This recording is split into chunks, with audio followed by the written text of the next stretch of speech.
I truly appreciate you. And if you're new here and you enjoy whispered true crime, please consider subscribing to the channel.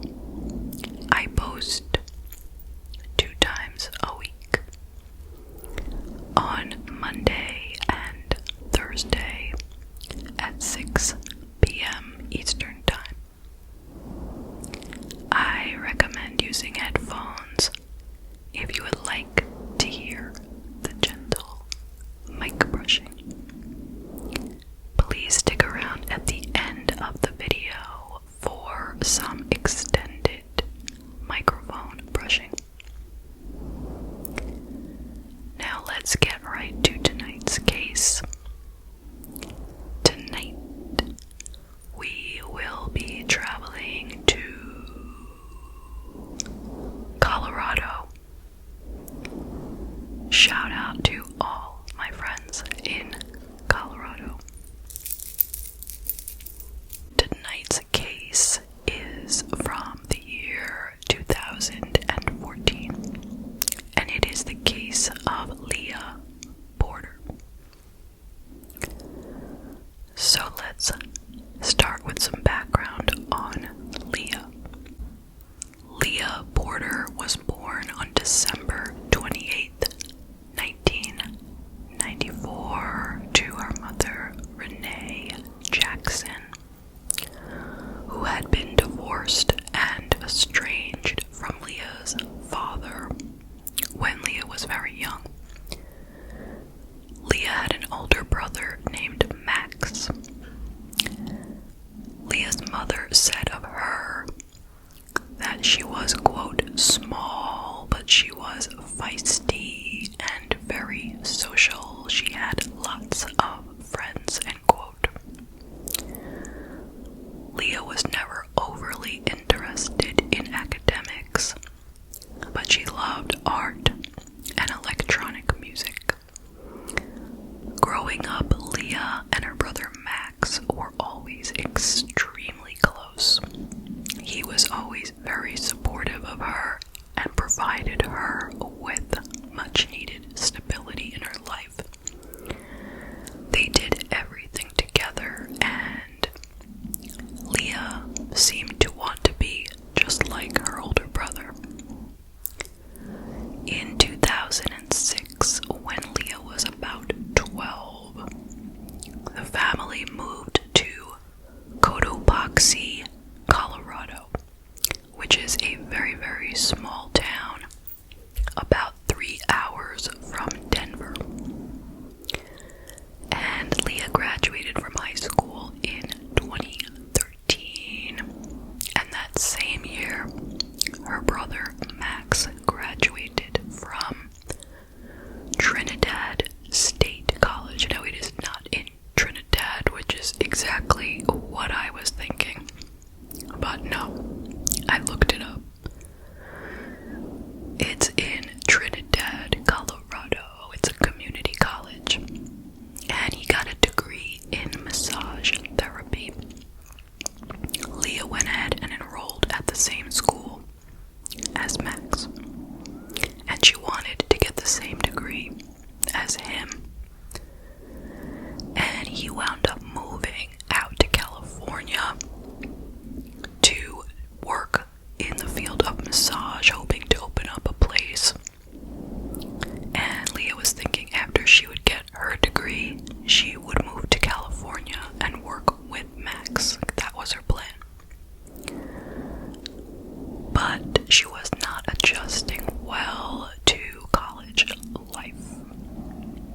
The college was 2 hours away from her home, and I guess she felt kind of alone, away from home, without her brother. And her mother, Renee, immediately started noticing changes in Leah.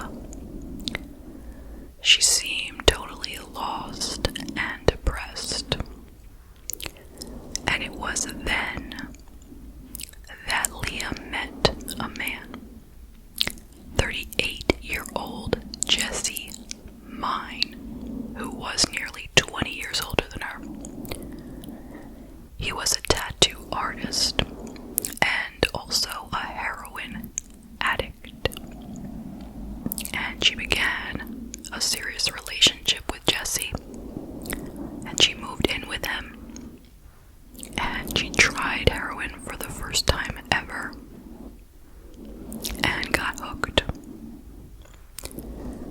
And she secretly dropped out of college at that point, because who can manage college and a heroin addiction at the same time? Now, Leah never told her mother about her drug use, but she did confide in Max, who was very worried, but he remained supportive anyway, and he tried to warn her of the dangers. Now, after Leah had been dating Jesse for about 6 months, she ran into a very good friend of hers in town. And the friend would later say that Leah was very sick that day because she was in withdrawal from heroin. She had been clean for 3 days, like she was purposely trying to get off of the drugs. She had joined Narcotics Anonymous and was hopeful that she could kick the habit. But the day after she ran into that friend, she wound up breaking up with Jesse. He said he was moving back home to Maryland to his parents, and he was going to try and get clean. But without him, she was out on the street because she had been living with him. And she was thinking, where am I going to go? And she decided that it was a good time to move to Denver because that was where, that's where everything was going on, like she could go back home, I guess, but it was such a small town. She wanted to go to Denver. So this all happened on the night of June 2nd, 2014.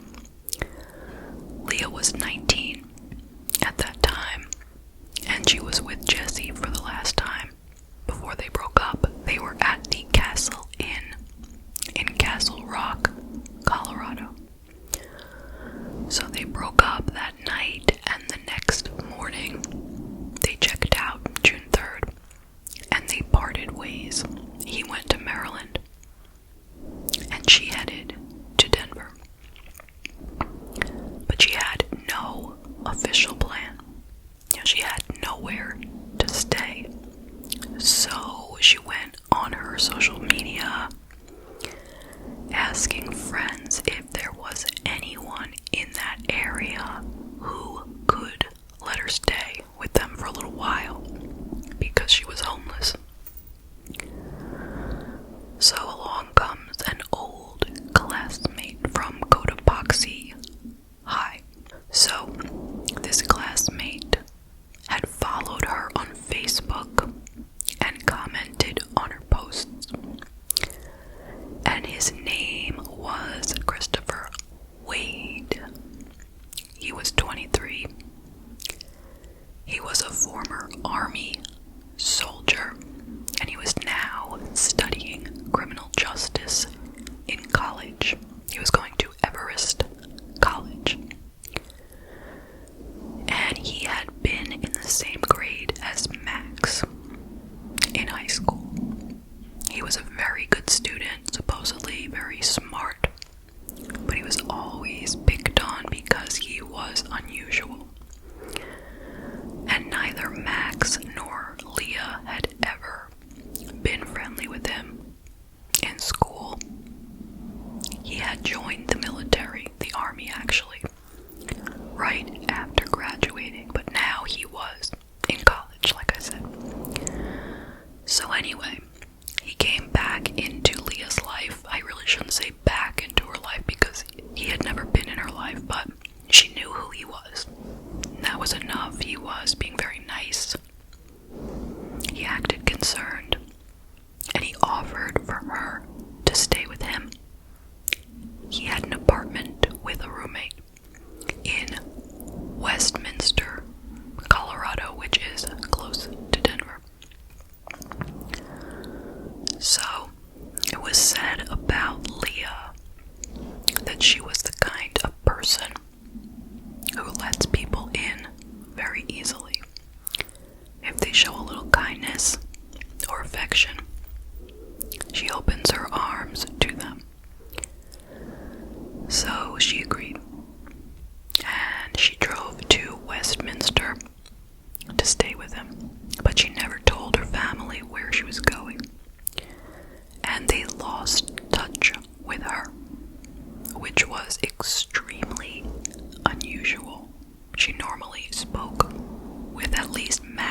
friends and acquaintances were all contacted, but nobody had heard from her.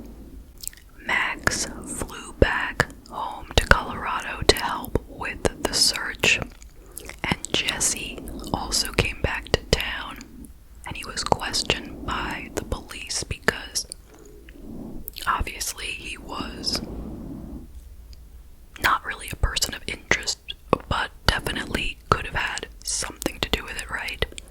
He told them that he broke up with Leah the night before and he hadn't seen her.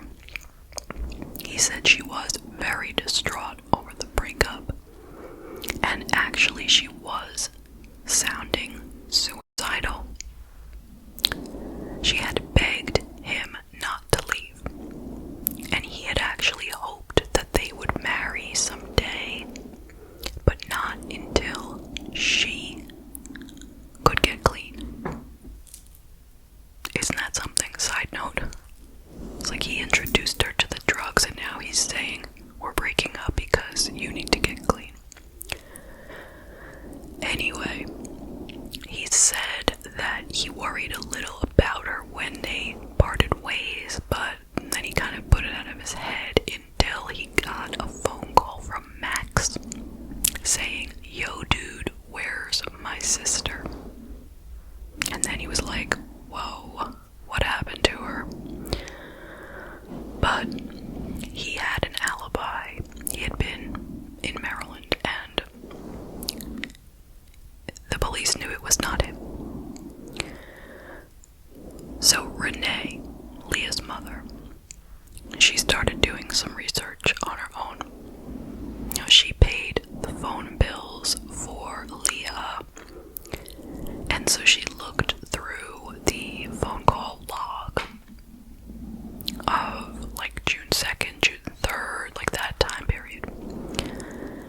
And the only calls she saw were from Jesse, or to and from Jesse, and someone named Christopher Wade. She didn't know who that was, but then she looked back into the records and she saw there were more calls to and from Christopher prior to June 3rd as well. Like, there were a lot of calls, so she's like, who is this guy? And she called him up, and he said that he had offered for Leah to stay with him, but she had left without any explanation, and he didn't know where she was, but he said he would help the family to find her, and he said that he was acting as her sponsor, like unofficially, to help get her clean off of heroin.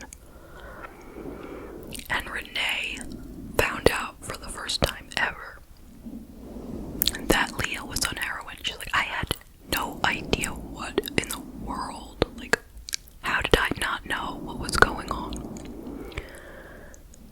So, this guy, Christopher Wade, wound up going on the news. He was interviewed on TV news because it turned out he seemed to have been the last person to have ever seen Leah that they knew of. So he seemed extremely nervous on TV, and he acted concerned, like he was really worried about Leah. And he said, I don't have very many friends, but the friends I do have, I'm very loyal to. So even losing one is a heavy blow for me. I tried texting her, I've tried calling her, I've left her some messages on Facebook, and I haven't heard anything back from her. End quote.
like I said before, he lived with a roommate. It was another Army veteran,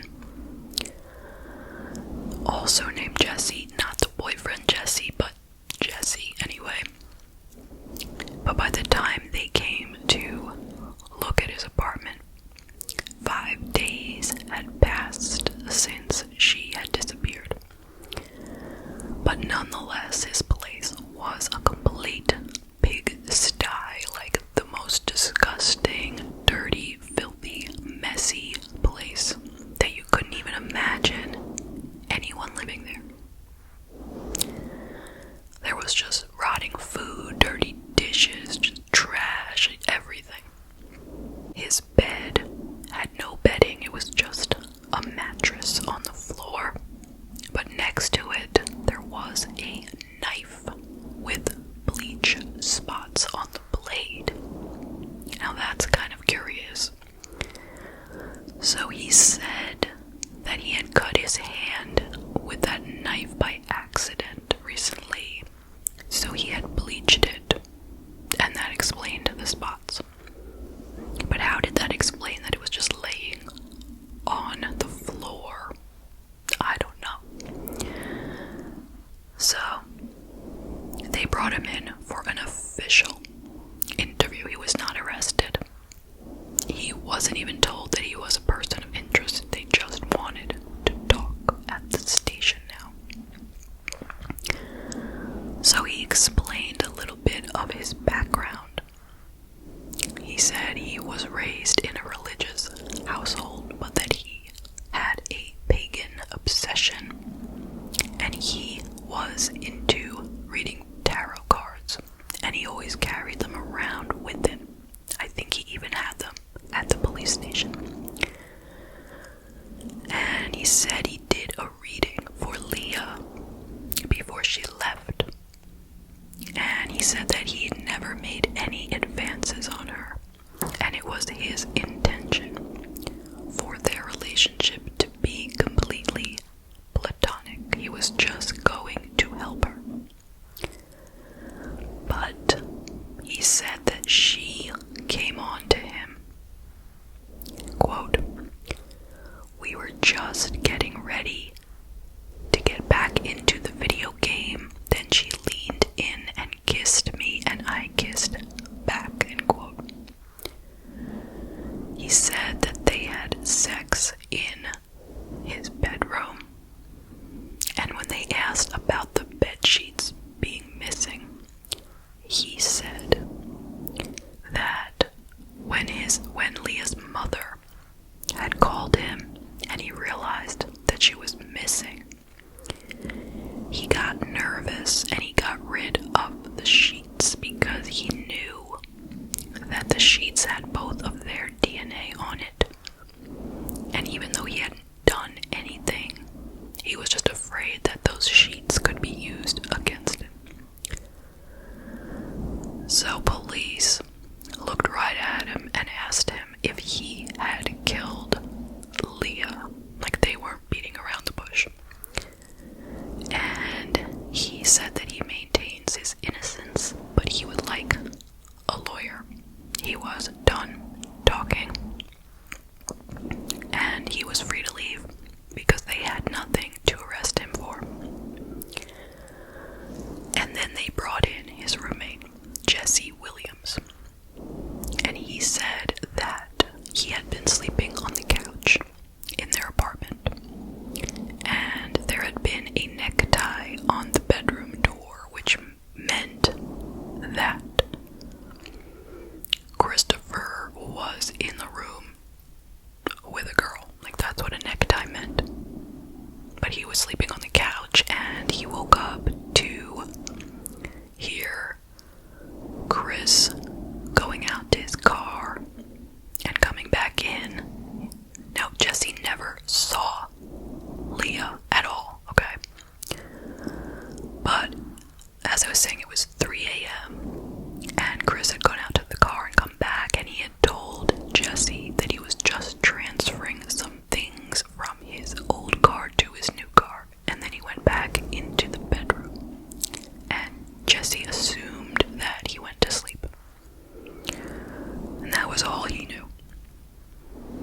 So, the police decided to put Chris on 24-hour police surveillance, like secretively.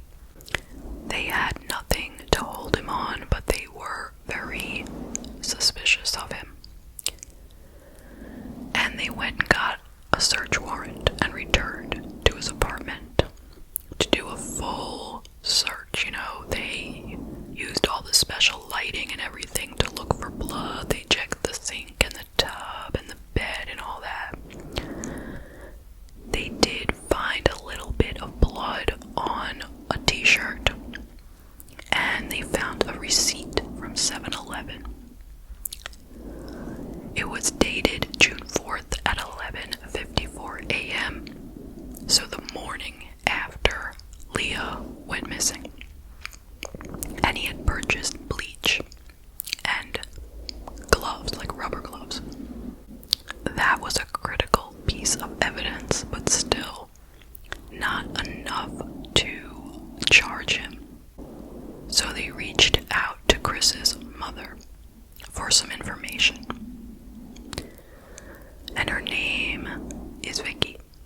And they said, we're just trying to speak to everyone that we can who might know Leah at all. And they asked about her son. And she said that he is, as she said, a different thinker.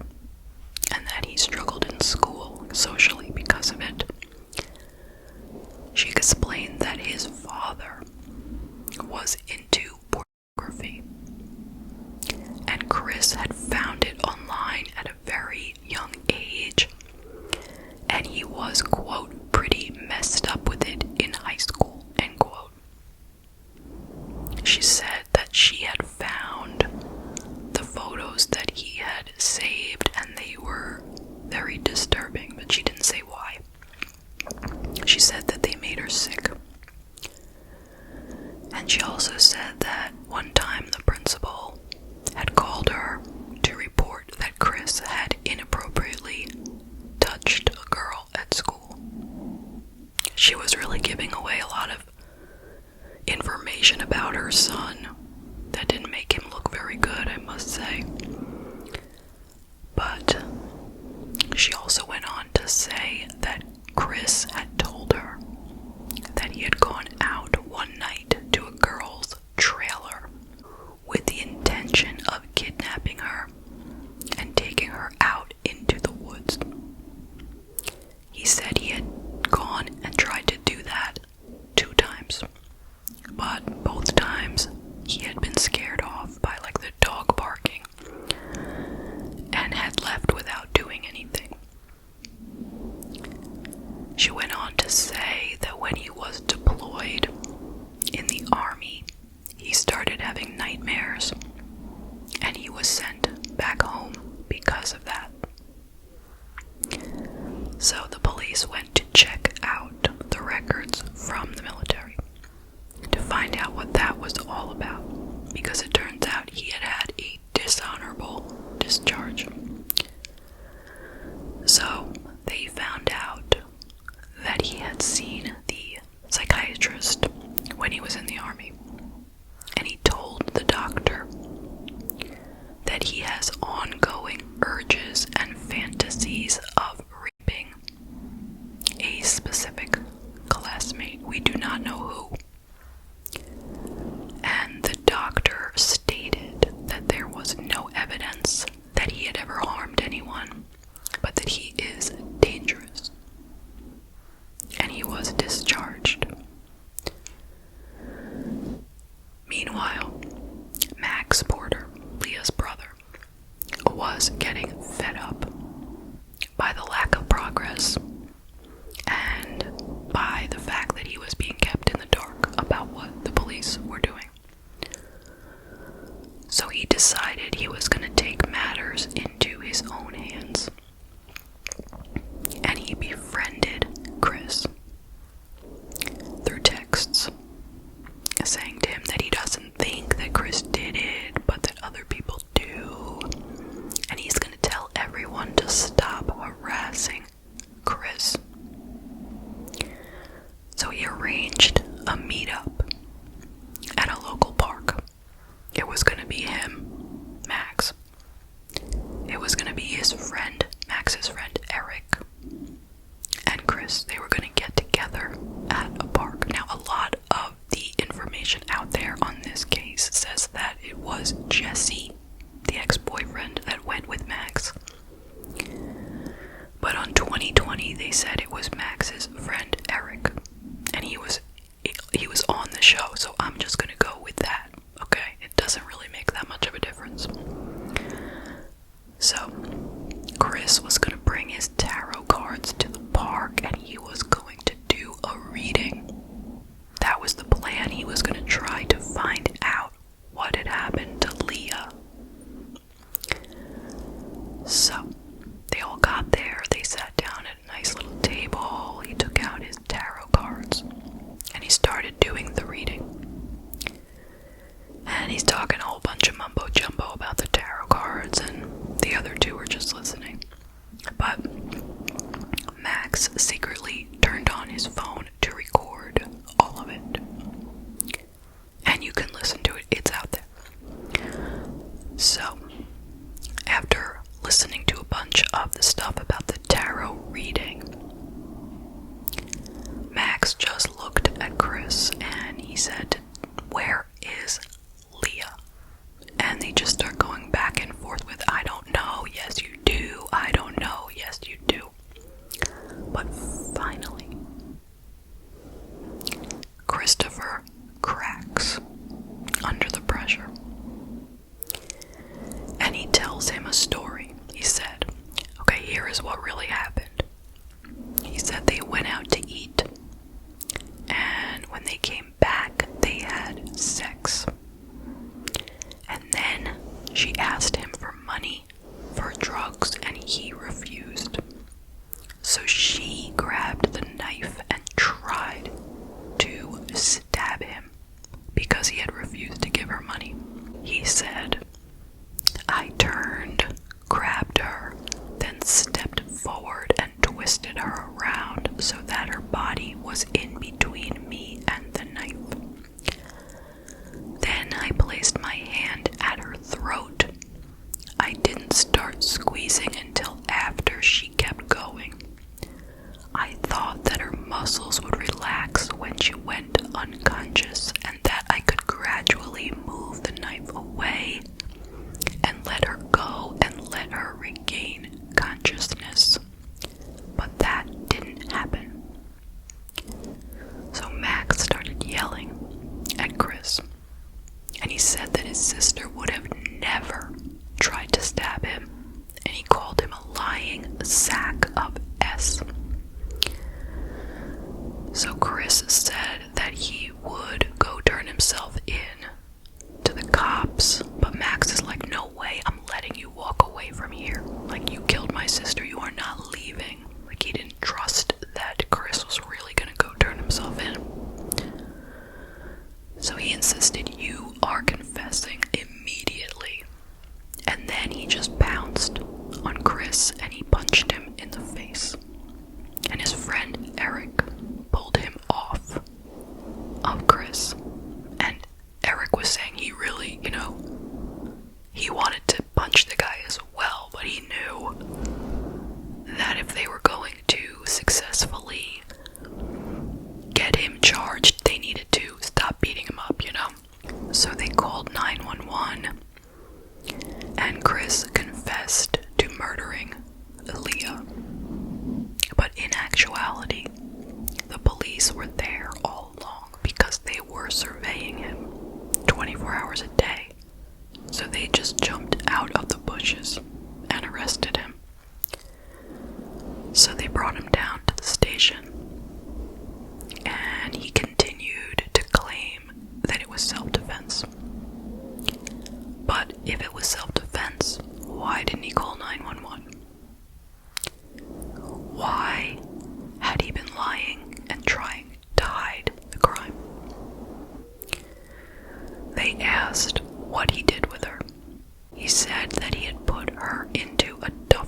images and videos of child pornography on his computer.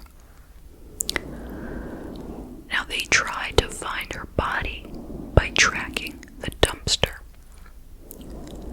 but they were not successful, and they searched for a full 40 days.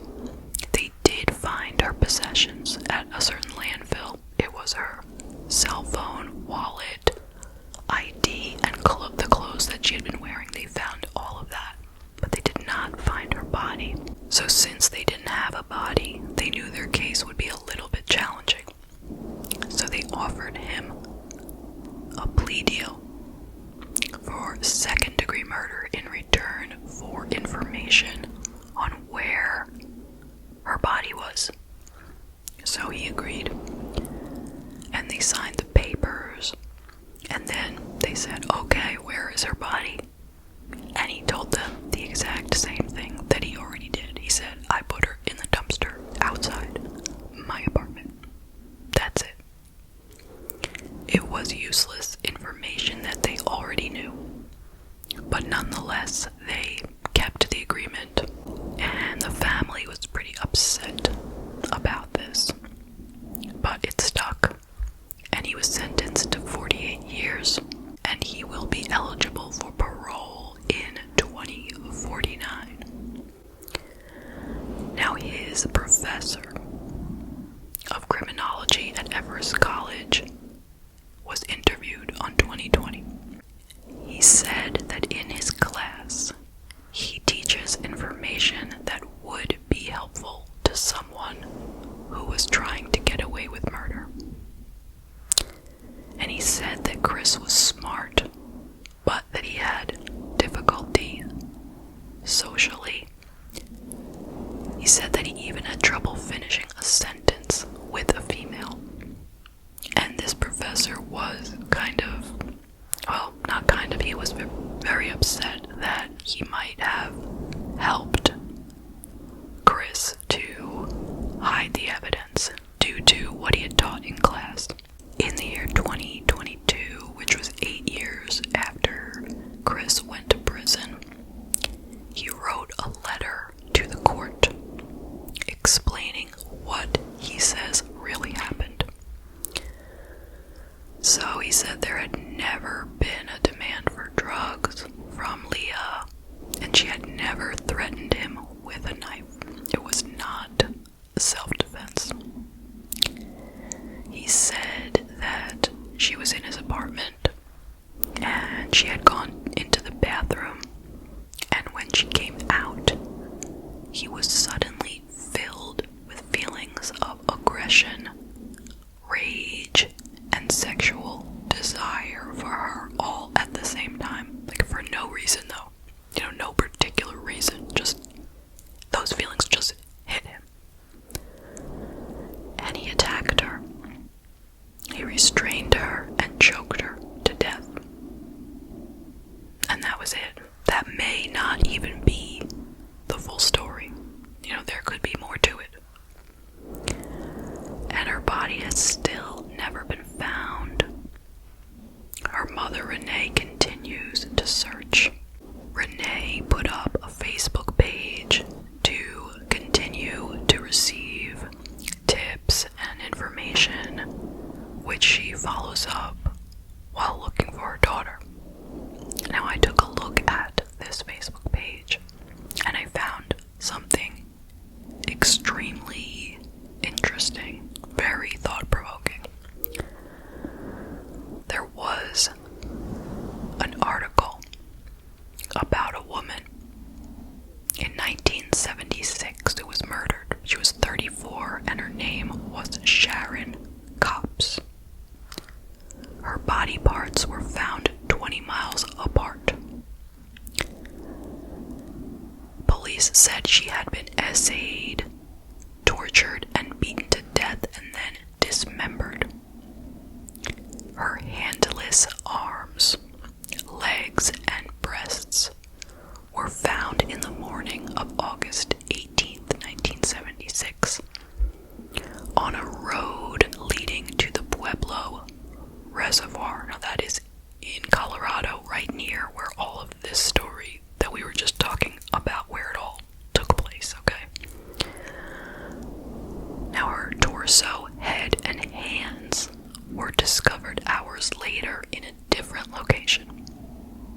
was in an alley on Pueblo's east side. So it was 11 a.m. that a call was made to the sheriff's office from a fisherman who had found the woman's limbs in a plastic trash bag near a road at the west end of the reservoir. And a little bit later, they got another call from a woman who found the rest of the body in an alley behind her home on East 18th Street. That woman's name, the woman who found the body parts near her home, was Alice Wade.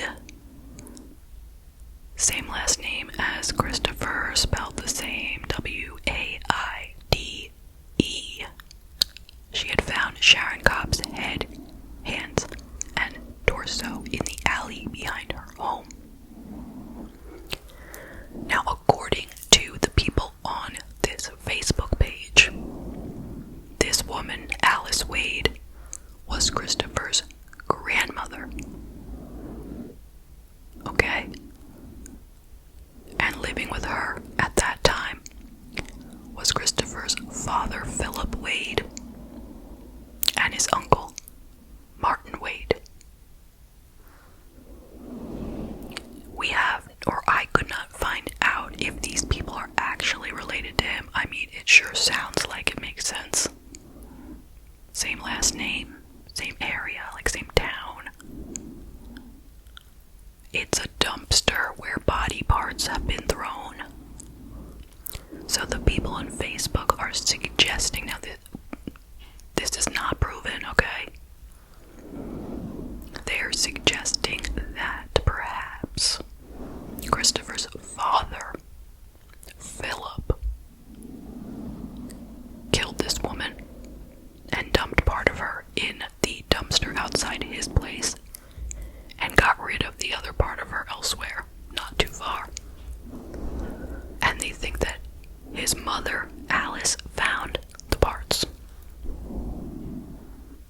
I mean, it sure makes a lot of sense, but it may or may not be true, okay? I mean, it's true that this woman was killed and the parts were found, but there may or may not be a connection to Christopher, because nobody in the Wade family was ever charged for this, and actually the case of this woman, Sharon Cobbs, was never solved. So it's just something to think about.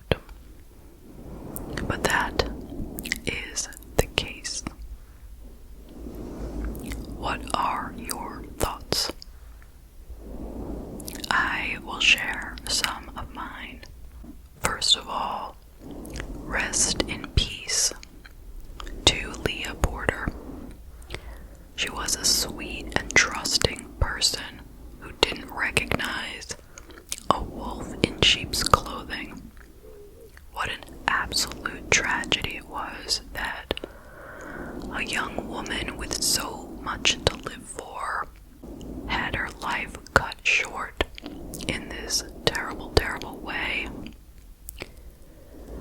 And my heart goes out to her family and friends for all that they have been through for this tragic loss, and I just hope that they have found some healthy ways to cope. So what do I think really happened? Of course, I don't know, it's just my opinion. Did it go the way he said it went in the letter to the court?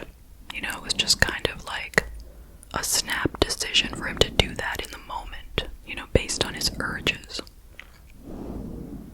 And did he just strangle her and that was the end of the story? Or had he premeditated it? Did he know he wanted to do that before she even showed up?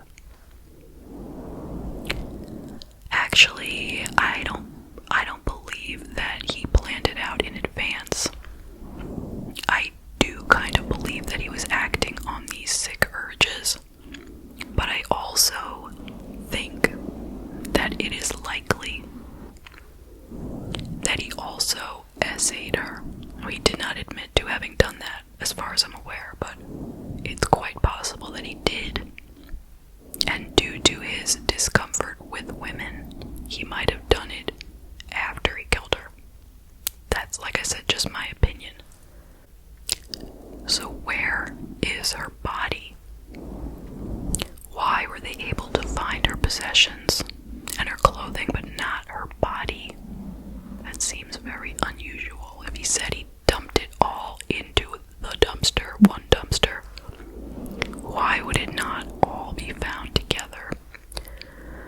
I suspect that he got rid of some of the stuff in one dumpster, and then he took her body to a different dumpster, or maybe he drove it a bit of a distance, maybe across state lines, or I don't really know, but far enough away that they didn't find her body. I just hope that someday she is found so that her family